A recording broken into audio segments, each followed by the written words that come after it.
Samantala, patuloy ang paghahanda ng gobyerno laban sa posibleng pagpasok ng nakamamatay na Ebola virus. Kabilang na dito ang pagpapalakas ng information campaign upang maiwasan ang nasabing sakit.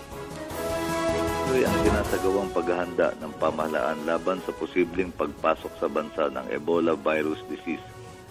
Upang maibsan ang pangamba ng ating mga mamamayan, ang paghahanda ay alinsunod sa itinakdang preparedness plan na binalangkas ng Kagawaran ng Kalusugan na naglalaman ng mga panuntunan hinggil sa case detection and reporting, outbreak management and response, surveillance points at entry, case management, interagency coordination, planning and resource allocation.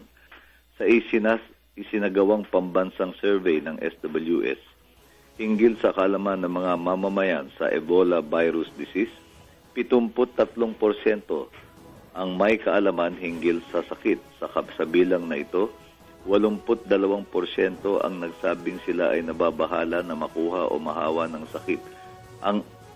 Samantalang ang nalalabing 18% ay di nababahala sa sakit. Kahit mataas ang bilang ng nagsabing may kaalaman sila hinggil sa Ebola, ang kanilang kaalaman ay bahagya o hindi kumpleto. Mahalaga ang pagkakaroon ng tama at sapat na impormasyon upang magawa ang nararapat na pag-iingat at upang hindi matakot o mangamba.